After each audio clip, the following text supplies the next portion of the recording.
Okay, thanks everyone for coming. Slight bit of deja vu. It's my pleasure to introduce Mike Ryan.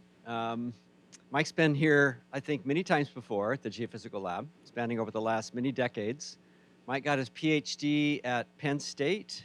I think when Bjorn was there, right? What are they? Nittany Lions? Oh, we are Penn State, right?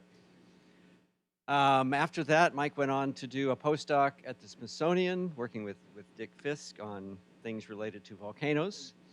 After that, went to Hawaii for a few years, working on Kilauea. I think Kilauea and Hawaiian volcanism has been a constant thread throughout Mike's career. Then some 30 years or so just down the road in Reston at the USGS. And now Mike is back in Hawaii, working on the magma physics project in Hilo, located in Hilo. Sounds like a nice place to be. And I love this title, and here we're going to hear about what could possibly go wrong if you build your house on a volcano. So take it away, Mike. Thanks very much, Mike. I have to begin by apologizing for my performance yesterday. I heard I had a great group here, and I hope we have some of the hardcore back. Something just happened. But I stayed in Reston last night and convinced that 2 hours would get me here in a timely fashion, so I left at 7 this morning for a 9 o'clock appointment with Mike and rolled in at 9:18 after fighting 3 traffic jams and 2 detours. 18 minutes plus 1 day, I guess, would be the thing.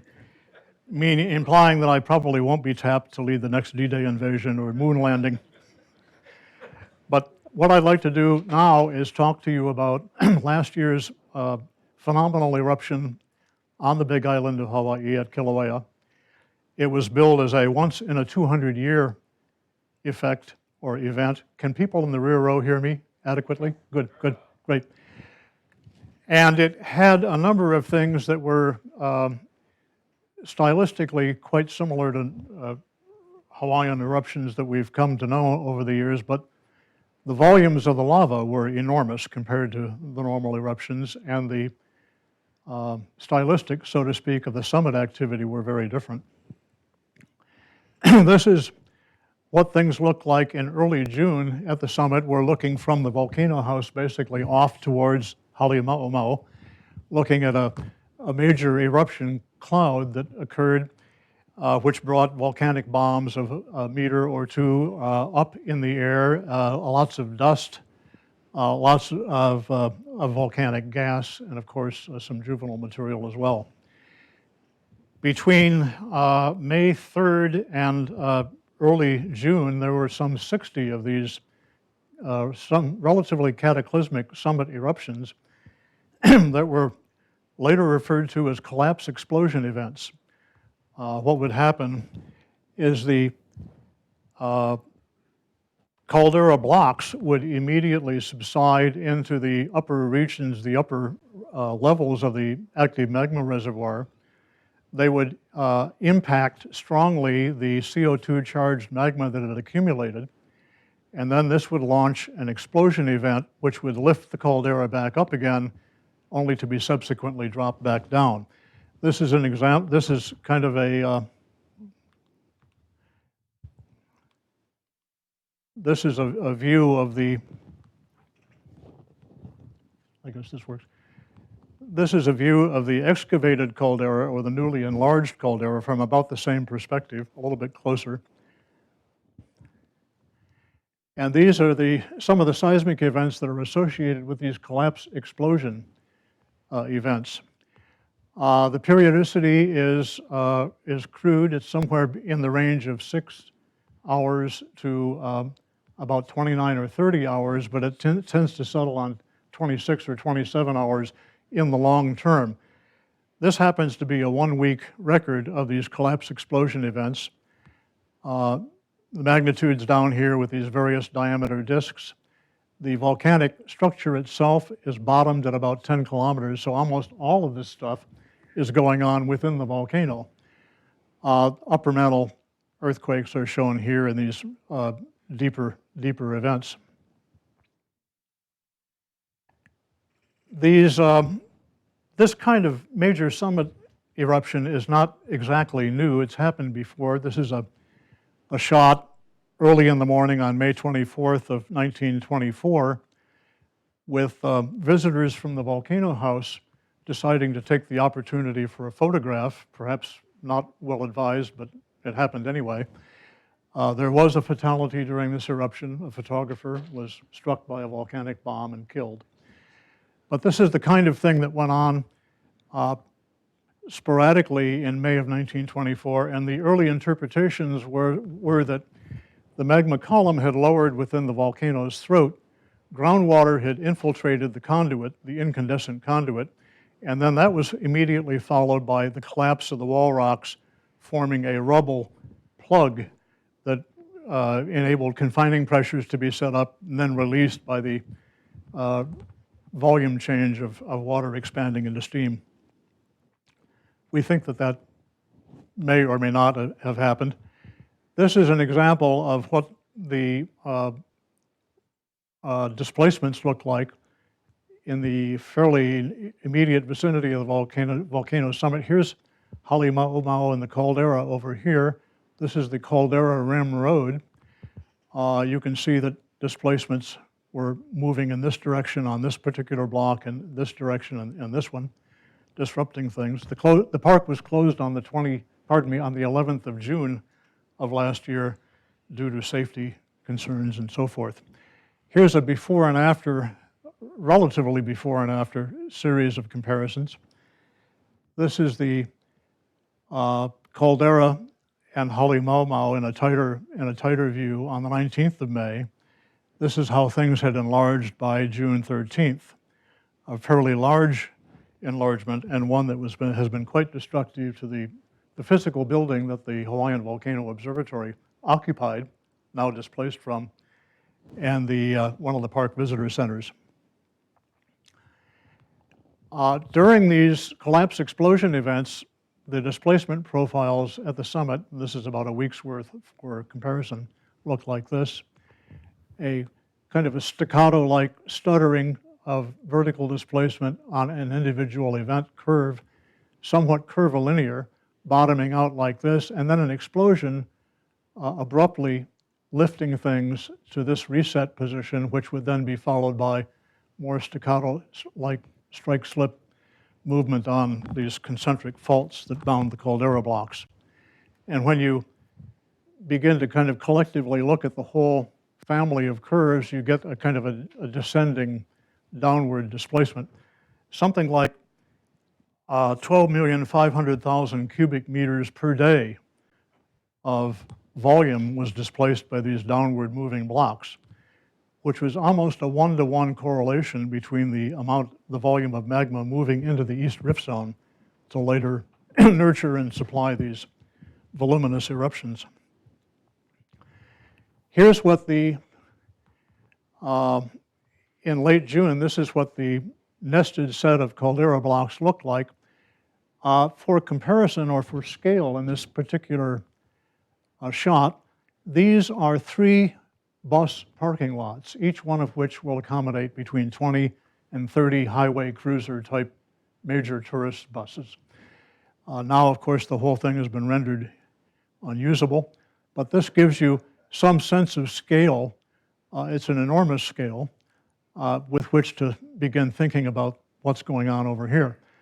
And we can begin to see by the streaking on the fault scarps the sense of kind of slip line vectors, so to speak, or slip line displacement fields as these blocks like this one would move further down.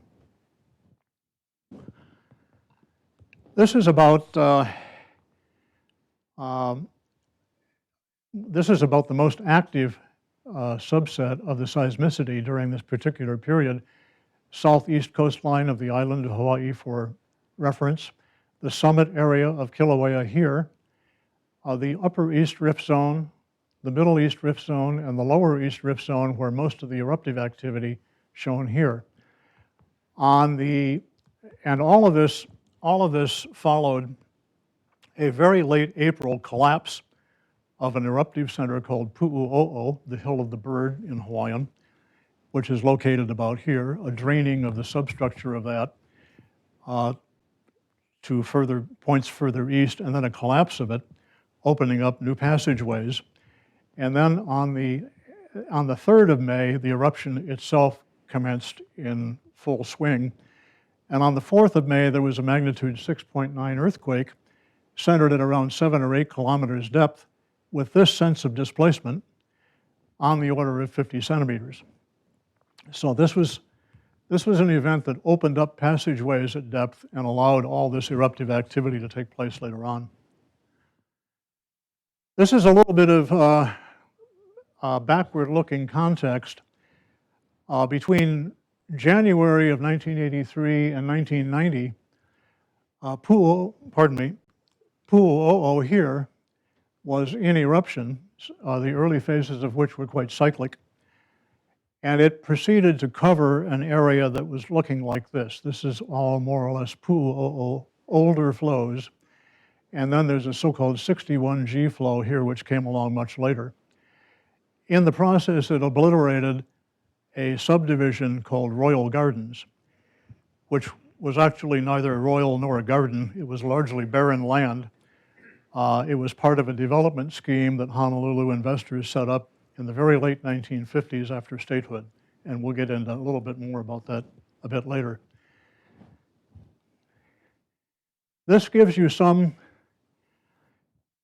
context in which to think about culture and volcanic activity.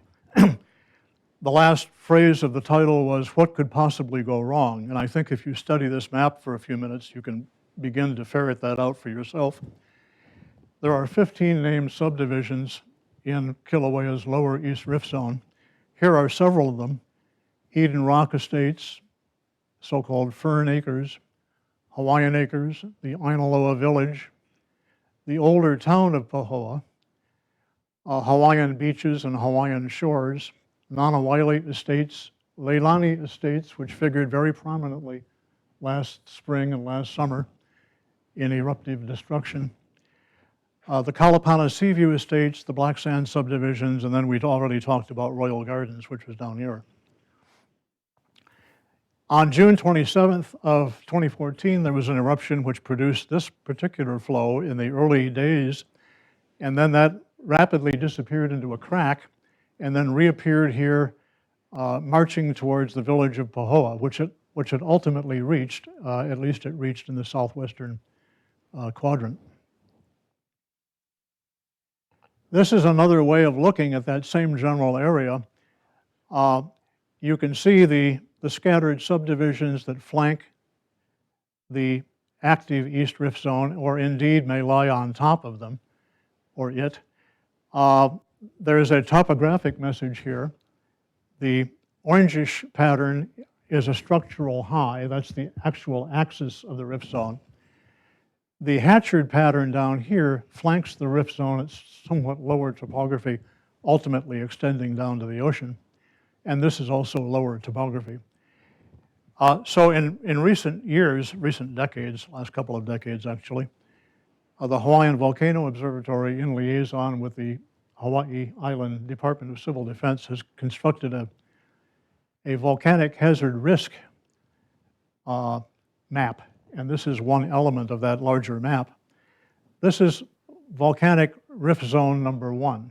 This is the worst place to be if you have property, if you have a house, if you have real estate interests, or if you're simply hanging around during an eruption. This is volcanic hazard zone number 2 that flanks it.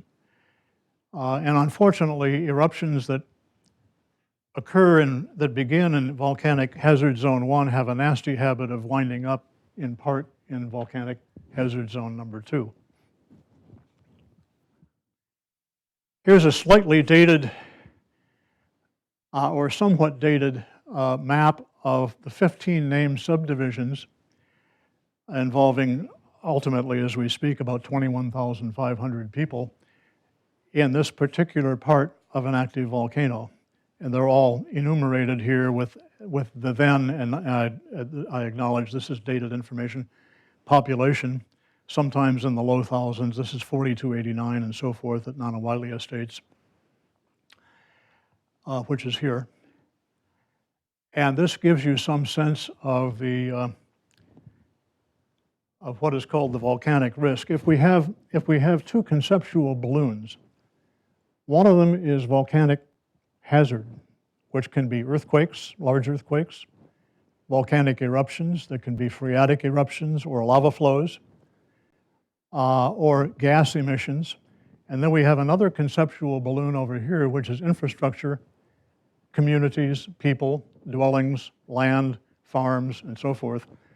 Everything is fine until you start bringing them together. But once they touch, then you have the basis for problems.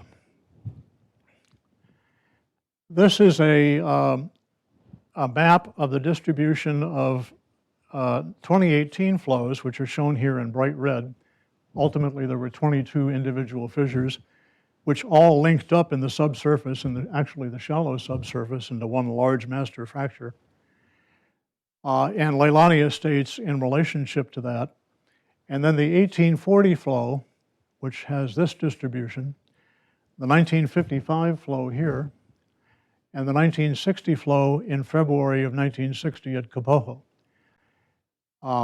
These bright blue lines are what the Hawaiian Volcano Observatory calls paths of likely descent.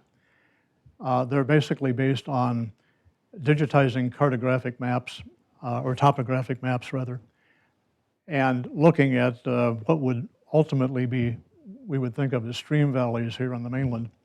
But these are paths that, if an individual eruption happens here, might possibly exploit these pathways to go to the coast.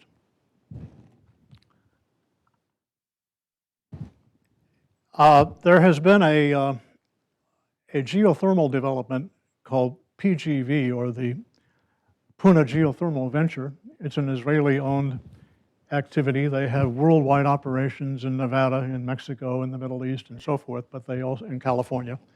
But they also selected Hawaii, and they decided in the early years of activity to go high and hot. They wanted to be hot, so they were basically on the rift zone, but they also wanted to be high, occupy high topographic sections of it for protection, among other things. And here is the so-called Fissure 8, which was rather voluminous, very, very productive during last year's eruptions, as well as the other productive, at least by this time, fissures. And you can see that some of them are beginning to turn down into these paths of steepest descent here.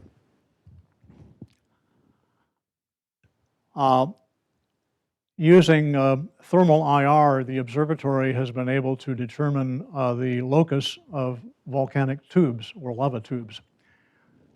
Lava is a very, very poor thermal conductor. It tends to self-insulate quite quickly. And lava flows advance by creating their own internal tube. And it's the rupturing of this tube at the distal end that continuously feeds yet additional links of the flow. So here is basically the hottest part of the thermal IR images, and you can see how it's beginning to loop around and point to the south and southeast here.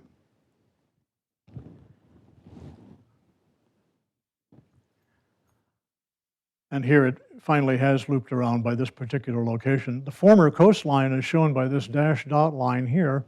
There was something like 854 acres of added land to the island of Hawaii, which the state now owns as part of its new acquisitions. And you can see some of these subdivisions quite clearly in Hawaiian vacation land and so forth over here.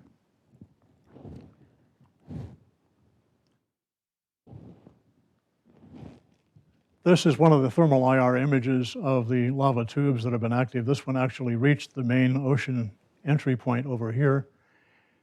But it, in July of last year, it ruptured over here, we think from centrifugal force, and it leaked out towards the north and the northeast in this fashion. One of the things that happened with these 60 collapse explosion events at the summit is the upper levels of the magma reservoir took a repeated pounding on almost a one-day cycle. And in this repeated pounding, it would knead out or release or displace yet additional allotments of lava, which would immediately be entering the East Rift Zone and migrate on down to the eruption site at places like this, Fissure 8. And when this hammering of the upper levels of the magma reservoir became particularly intense, it would send large volume surges out, which would actually overwhelm the capacity, the diameter, the working diameter of the tube, leading it to what we're interpreting as centrifugal ruptures here, and then the emptying of the contents out on the landscape further to the north and east. The eruption volumes in this particular lower East Rift Zone eruption were phenomenal. The eruption rates were on the order of 50 to 150 cubic meters per second. And if you do, recognizing that the average transit concrete truck that we see plying the construction sites of Washington, D.C., has a capacity of 11 yards, we're looking at basically, in rough terms, 15 to 25 concrete mixers per second coming out of the volcano. It's a phenomenal rate of eruption. The aggregate volume was on the order of 450 million cubic meters, another phenomenal volume, and off the charts as far as Hawaiian eruptions are concerned. This 1840 eruption, the 1960 eruption, the 1955, which is here and down here, had eruption rates which were 2 to maybe 5 times, which were, I'm sorry, a half to maybe a fifth to a half of the eruption rate of this particular one.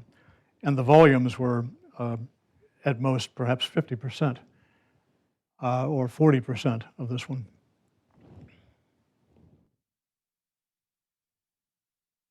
On June 6th, near Fissure 8 in Leilani Estates, this was the view you would get if you walked out of your house and down the road a little bit. These are lava fountains, which in this view, the vents are actually more or less at the surface, but the fountaining is up to about 30 or 40 meters or so from vent to vent. And you can see that here's a vent, and here's a vent, and here's a vent. They're not continuous along strike, but they're segmented typically. That's a very common relationship. We can look at water vapor escaping from the surface of the volcano and begin to track the locus, the axis of the East Rift Zone itself. We're looking off towards the west and northwest, actually towards the summit of the volcano, Kilauea caldera. And this row of steaming plumes here is basically the axis of the East Rift Zone prior to eruption. Here is the eruption at vent 8, feeding surface lava flows that then march down to the ocean over here. Sometimes the lava flows, you can see sometimes the lava flows develop a so-called skylight that you can look into if you're sufficiently intrepid. And sometimes they breach the walls of the lava tube and leak out. So here's a breaching event over here. This is about the 6th or so of June in Leilani Estates. An flow is marching its way down the street, igniting some of the low-hanging telephone and electric cables in the process. And I should maybe pause at this point and remind everyone, who I'm sure you know already, that there are two varieties of Hawaiian lava flows. One is called a'a, which in a sense it sounds kind of like the pain you experience when you're trying to walk over it. It's essentially a pile of clinkers that are continuously shifting under your feet. The other is called pohoihoi, which is a ropey, smooth, relatively even textured lava flow that's relatively easy to walk over. The surface is actually ropey because the differential movement of the fluid just beneath the skin of the lava flow has a way of pushing up the rug, sort of kicking up the rug, so to speak. So we see these arcuate displays of surface texture in the pohoihoi flows. This is that same general area about a month later. And this particular shot shows you that the flow has actually built up to about 50 meters height. It's now, and it carries its eruptive vent with it, so it's erupting here in the dusk and flowing off towards the left in this particular view. Some tourists and local neighbors are walking down to take a closer look. There's always a police presence by this blue light on top to kind of supervise and make sure everything goes well. When you have a lot of eruptive activity, you also have coking going on just beneath the surface. This stuff is produced by tree roots in the shallow subsurface that are being heated to their coking point. It's releasing methane gas. The methane builds up. This is actually a street. What I'm showing you here in outline is actually a street. It's an asphalt street. It caps the methane gas, but occasionally there are ruptures in the street, like this. They'll let the methane leak out, and then that subsequently ignites. So you get this somewhat eerie, iridescent look occasionally at night. This eruption in the Lower East Rift Zone was produced enormous angst in the community. There were many, many, many community meetings. This one happened to occur 6 or 7 kilometers away from the eruption site in Kilauea High School cafeteria. And it shows local community members gathering to hear a briefing by the Civil Defense Coordinator for the island of Hawaii. And here is the Civil Defense Coordinator, Mr. Magno. Sometimes the meetings get a little hot, so there's always a police presence to maintain order. This meeting was quite calm. But people were, of course, concerned about the fate of their property. They wanted to know when the eruption would stop. How much more are we going to have to endure? Can I get back to my property anytime soon? What happens if my house is gone? Is it insured? Even though I have a policy, will they cover it? And a variety of questions like this. So there's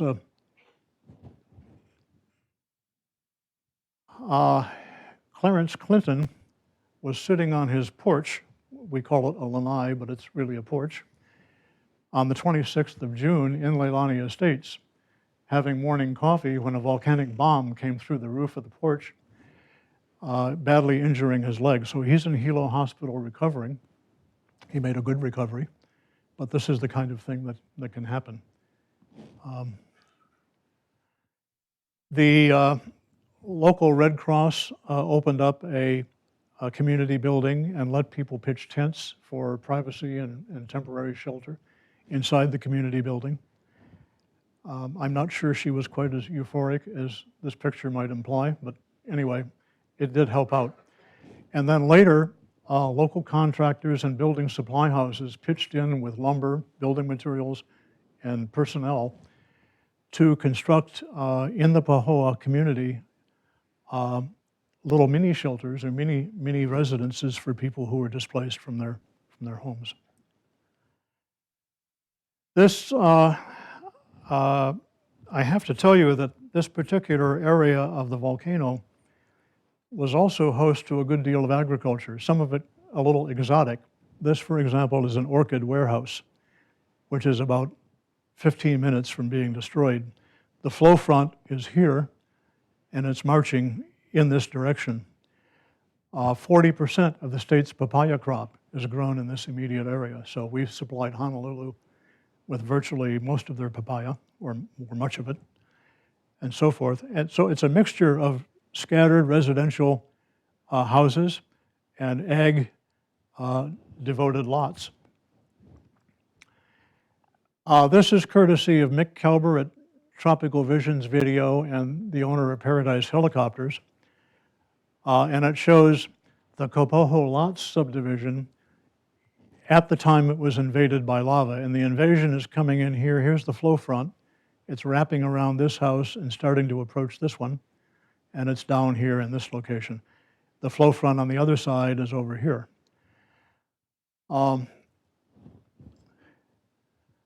This also is an interesting way of looking at the surges that occurred in the lava conduit system from the summit down to the eruption site. some 38 kilometers of accommodation of these pulsating surges. And here we can see in map view the outline of the first surge in this particular series. Here's the second surge. Here's the third surge.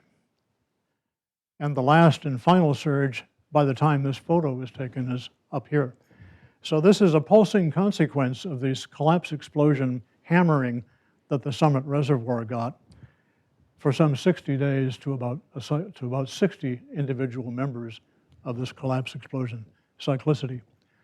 Here is some of this egg development now being surrounded and sliced and diced by invading lava flows that come from this high topography location and then migrate down towards the coastline in this fashion. So here we have 1, 2, 3, 4, 5, and finally the sixth one from Fissure 8 over here, meandering down to the coastline here.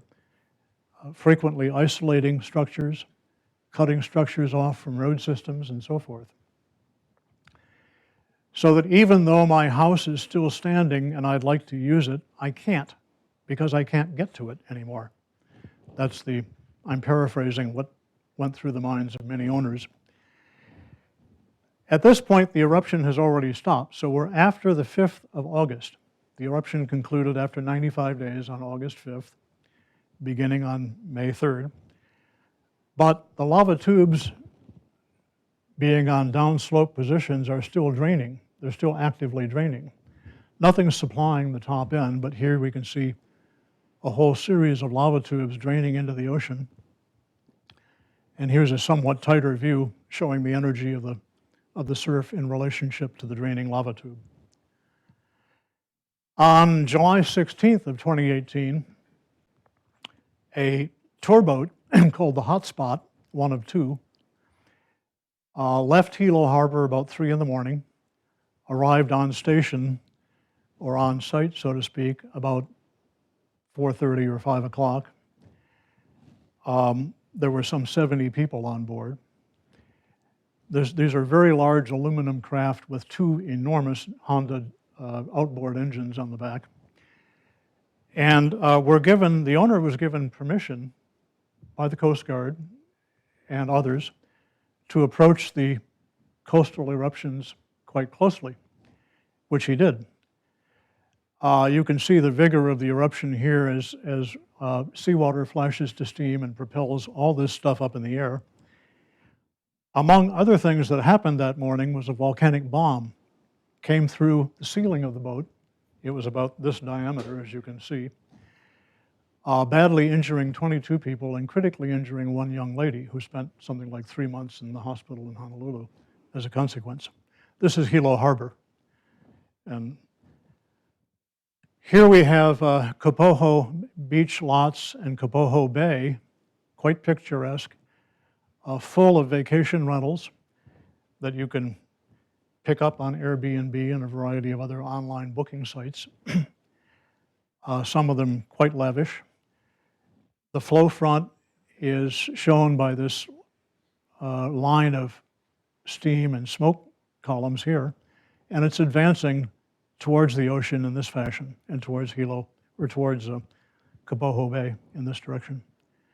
Here's a closer view of part of that general area. Some of these homes are quite large structurally. This one is 3 stories. It would accommodate actually several vacationing groups simultaneously. And here we can see the flow advancing. It's kind of wrapped around in this case, and it's now starting to advance from the west, igniting this structure and then threatening everything else.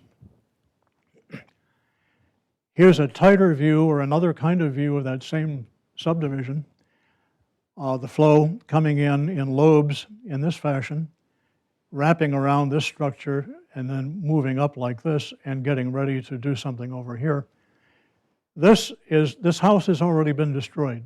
And what we're looking at is the corrugated steel roof, which after the hardwood studs in wall structures burn, basically lowers itself down on the remains and sits there forever. So this is the typical kind of destruction pattern. Now, we've been looking for the last 40 minutes at Kilauea. Mauna Loa is yet another problem area.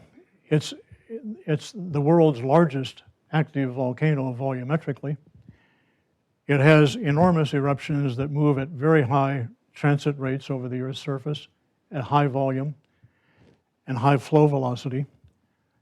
It typically has erupted historically over record-keeping periods about every 6 years.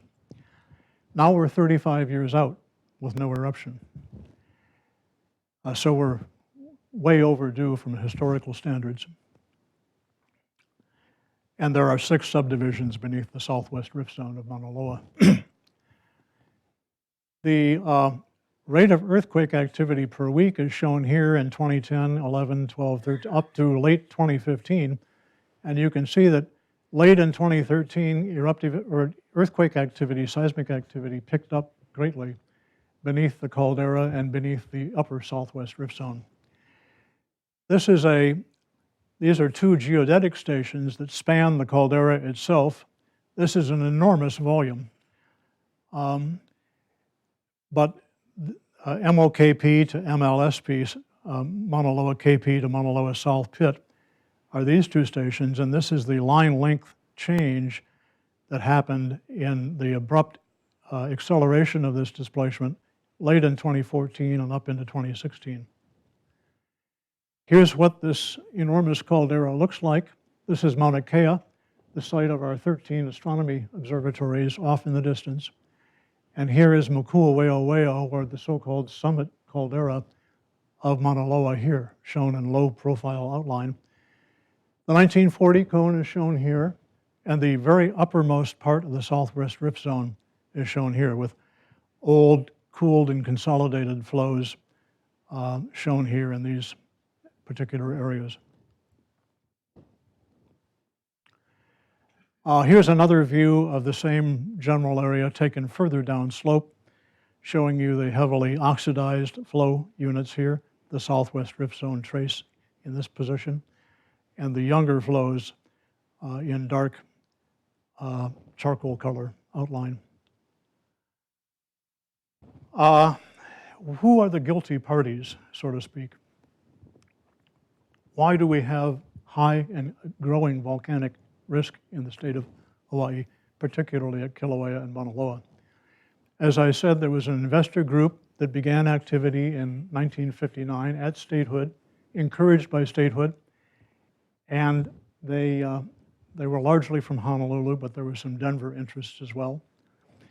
They purchased relatively cheap property that was barren, that was devoid of mostly vegetation, that was completely unoccupied by either agriculture or dwellings.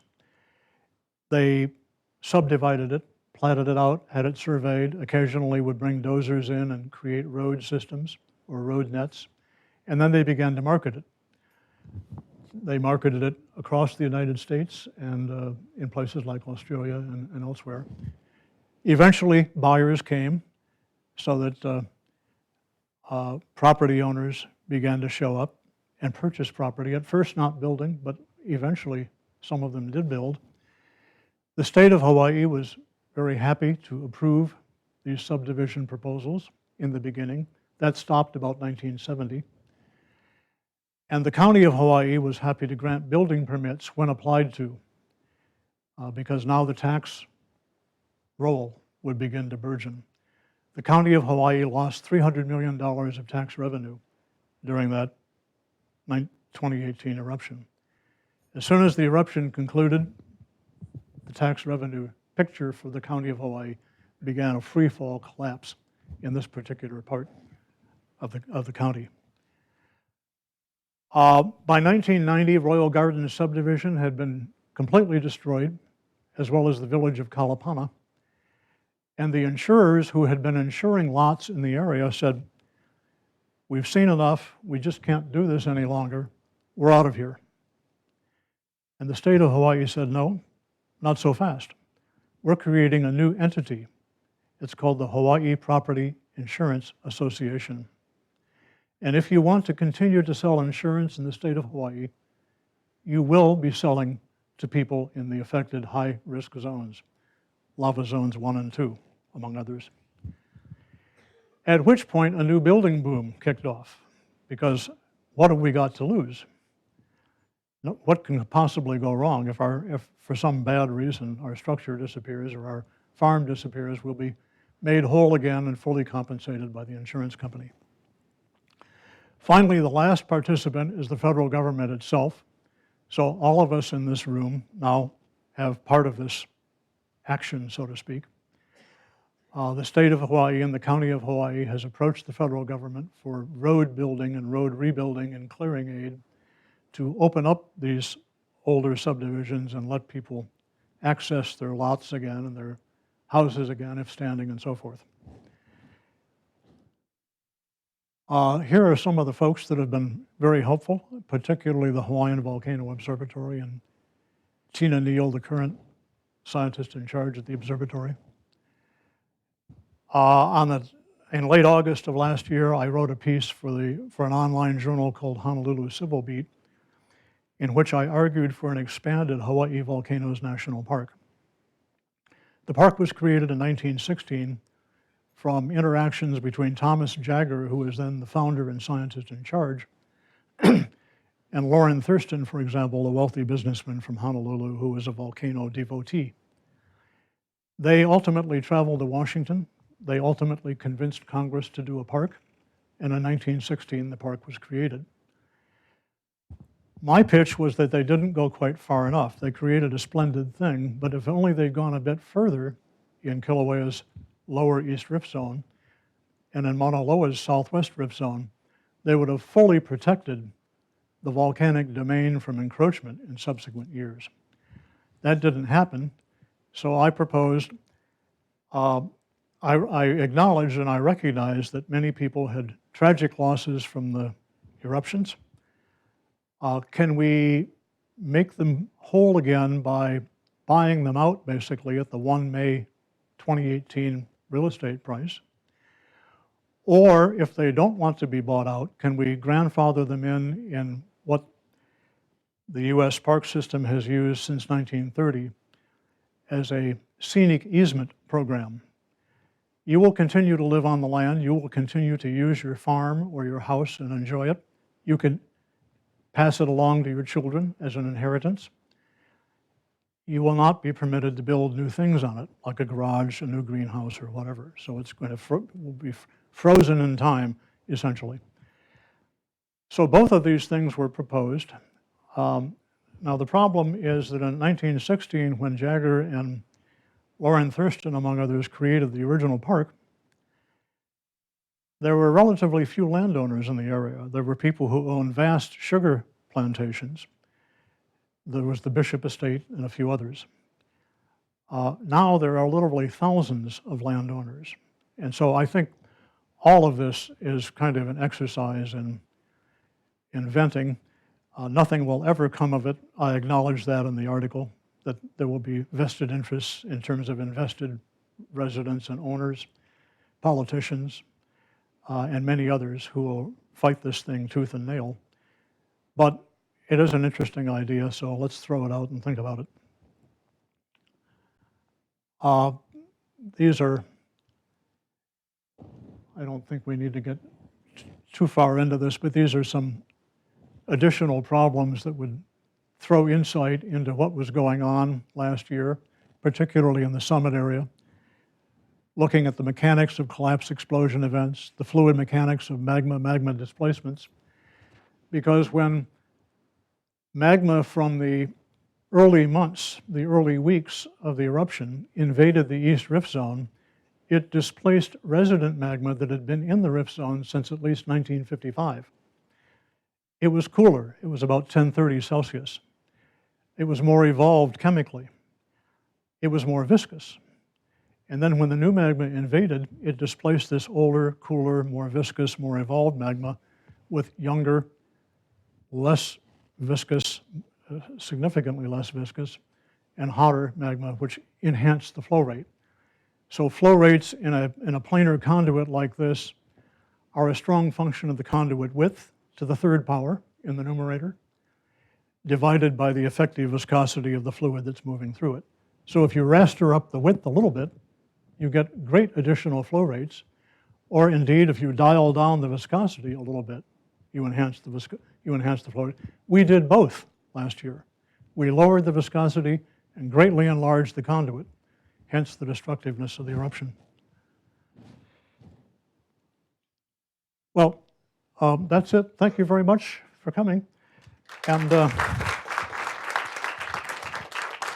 I want to take just a minute and thank everyone that came yesterday. And Mike, thank you for your forbearance.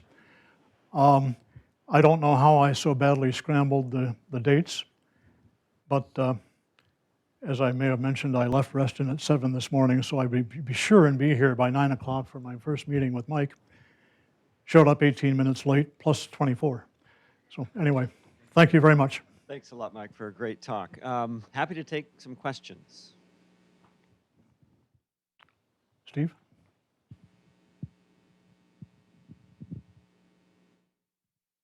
So Mike, when they created this insurance company, did they let them set the rates, or did the state set the rate for it? I mean, you know, insurance companies can charge you anything they want nominally, right, and cover their own costs. I'm going to have to beg off on a detailed answer to that question. I'm still looking at this problem and gathering material together. I think that the rates did raster up. One of the big insurers in the area is Lloyd's of London, which has a long history of insuring high-risk activities like oil tankers in the Persian Gulf, et cetera. So they knew what they were doing, but they would prefer not to do it in a volcanically active area. Interestingly, Lloyd's still had policies in effect when the eruption broke out last May. After some initial reluctance, which went on for a few or several months, they finally came through and honored the policies. They were taking a political beating by people in Honolulu and others who had considerable input into the insurance industry. But in terms of their detailed rate structure before and after it, I'll have to look that up. Yeah, I mean, this is a big issue on the coast around here, like at the Outer Banks, for example, is if the insurance companies set the rates of the real risk, Right. nobody would be able to buy, you know. The human psychology of this, exactly, as you mentioned or implied, is not new, and it happens elsewhere. It happens on the Gulf Coast of Louisiana and Mississippi with a Katrina scenario. It happens on the Atlantic coast of Florida and the Carolinas. People will want to go back and rebuild and reoccupy the same footprint that they had before. So what's happened with Mauna Loa over the last 3 years? Your graphs went to about 2,000. it's continued to stutter upward. It's a fits and start kind of process. It's not a continuous process. You can't lay a ruler on it. But it's now, the Hawaiian Volcano Observatory has now increased their awareness level that they pass out to civil defense by 1 notch. So instead of being in the lowest possible advisory level, it's gone up a notch to, you know, let's keep looking, let's keep monitoring and so forth.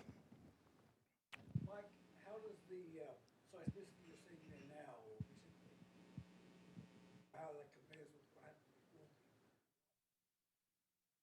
Well, there's always a low level of seismicity going on at Kilauea, both in the summit. That's right, I meant at Mauna Loa.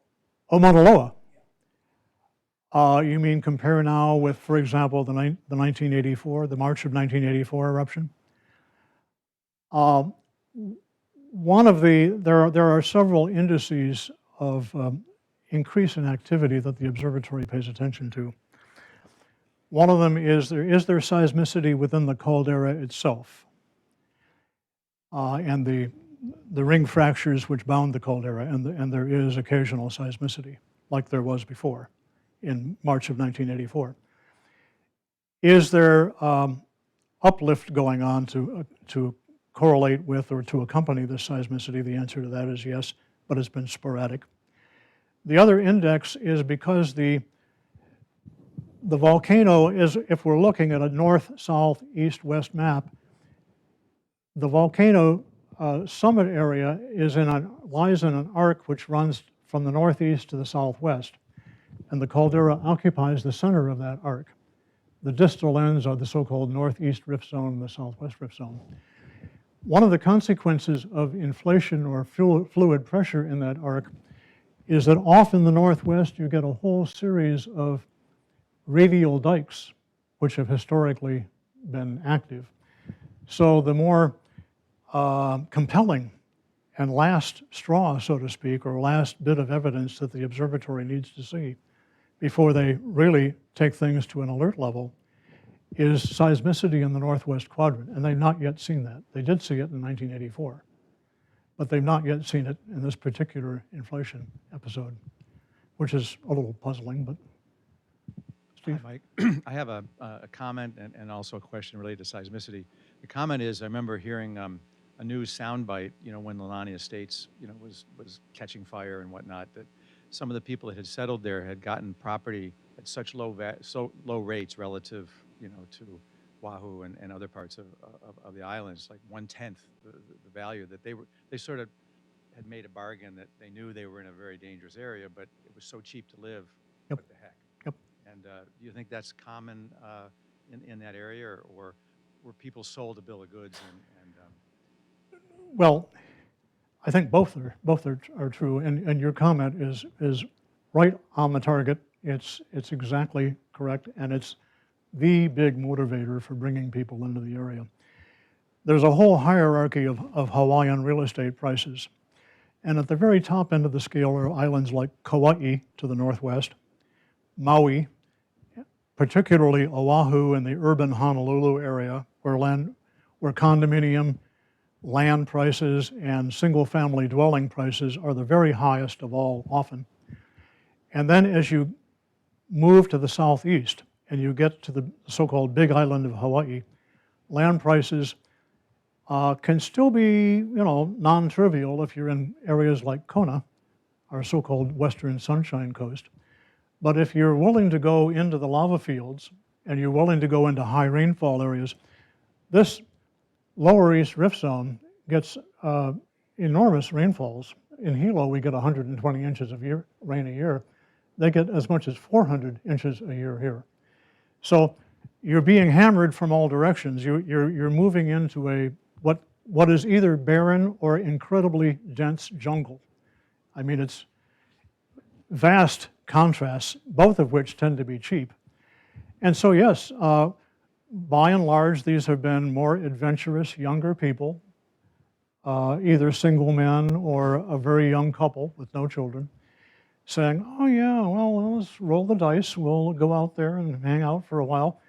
We may or may not get a building permit. We'll go down to Home Depot and other places and haul back a pickup load of lumber occasionally. And over a few years, it will all take shape. And we'll just keep knocking on wood. And by and large, that's been the story. Yeah. That's probably who they talked to. Pardon me? That's probably who they talked to, someone who had started out doing that. Yeah. The question on seismicity was that there was a clear periodicity of the large earthquakes that you showed in one of your earlier slides. How did that line up with the leveling of the crater? The periodicity of the crater collapse. Well, those large diameter circles on that seismicity versus time, which was a 1-week plot, tended to be 5.2 to 5.6 in magnitude. The May 4th event was 6.9. That was a real dinger. But those tend to dominate the collapse story. So when you have a magnitude 5.3 or 5.5, then you have a major unbuckling of the moorings of these blocks within the caldera.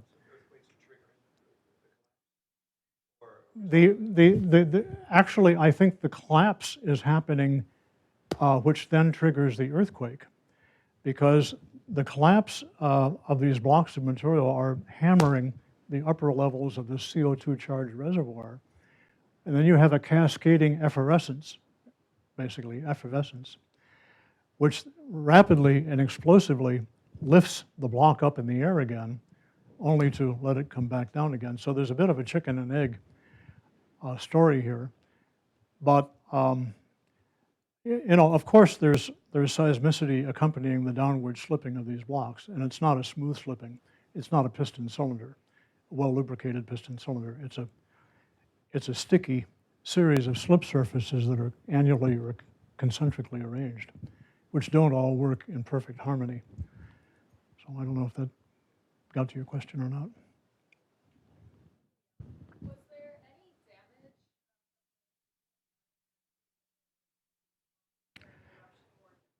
Well, my septic tank lid collapsed in Hilo, which took a heck of a long time to reconstruct. We took it as an opportunity to completely refigure the septic system. We have a Japanese-style cottage next to the main house, and it was the Japanese-style cottage that had the septic lid collapse. It left us with a pit that was 10 feet in diameter by about 8 feet deep. And it's a long story, but that was a personal anecdote. But in terms of a more proper response to your question, there is a community called Volcano, Hawaii, and it's a community of about 2,500 people. They tend to be kind of mainland expatriates. Many of them are artists, writers, illustrators, musicians, and so forth. So it's kind of an arts-oriented community. And it's just to the north and northeast of the volcano caldera itself. They went through 60 nights of terror, basically, as all the windows were rattling and so forth. Their structures were shaking in many cases. They'd come out in the morning and find ash on the front lawn. So, yeah, there was a lot of that kind of stuff going on, but no injuries and no fatalities. It was just, a couple of months of very unsettling activity that no one was really used to. Is there any risk at all, or is it zero, from any of the older volcanoes like Mauna Kea or Haleakala? Well, not realistically, although the U.S. Geological Survey still considers Mauna Kea a potentially active volcano. Hualalai, elsewhere on the Big Island, last erupted in 1800 to 1801, kind of straddling those 2 years, producing voluminous lava flows with rather famous ultramafic nodule beds in them. So that is still a possibility, and there was some suggestion that in 1929 that had reawakened because there were earthquakes that were suspiciously located in that general area at some moderate depth. So right now, but for all intents and purposes, the active volcanoes are Mauna Loa, the oldest and largest, Kilauea, and Loihi, which is the offshore seamount about 60 kilometers due south of Kilauea. And all three of these tend to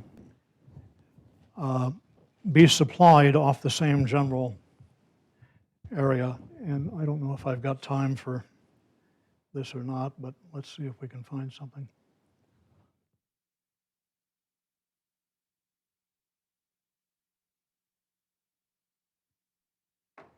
This is an image based on about 20 to 25 years of seismic activity at shallow levels, that is levels that are less than 10 kilometers, based on deformation, and at exceedingly shallow levels based on geology.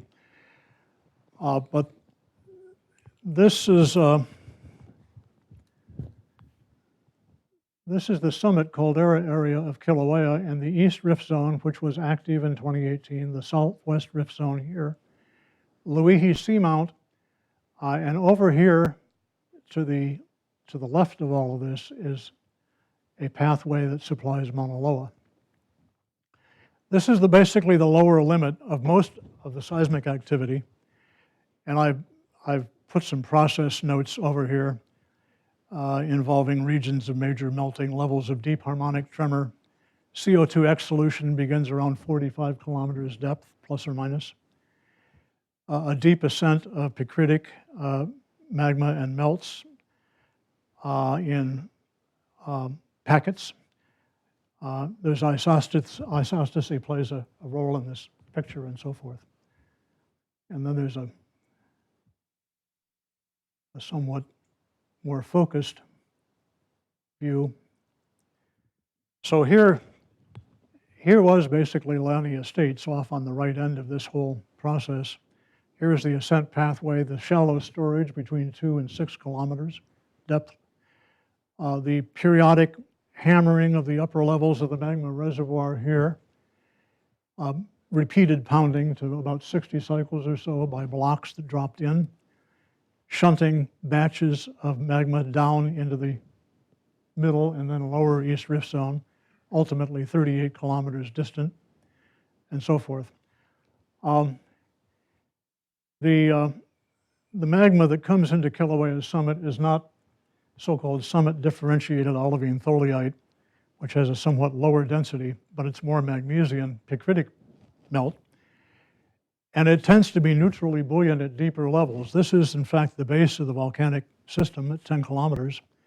Picritic melt is neutrally buoyant in the 5 to 10 kilometer depth range. Tholeiitic differentiated melt is neutrally buoyant at higher levels, so it tends to not want to erupt. It would rather stay at shallow depth. It's quite happy. In fact, it's happiest at shallow depth.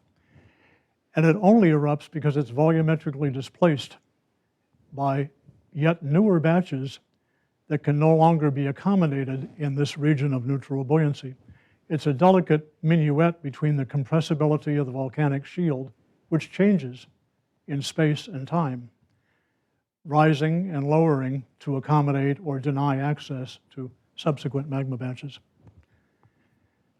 So anyway, that's... Great. If there's no further questions, let's show Mike how much we appreciate that talk. Yeah.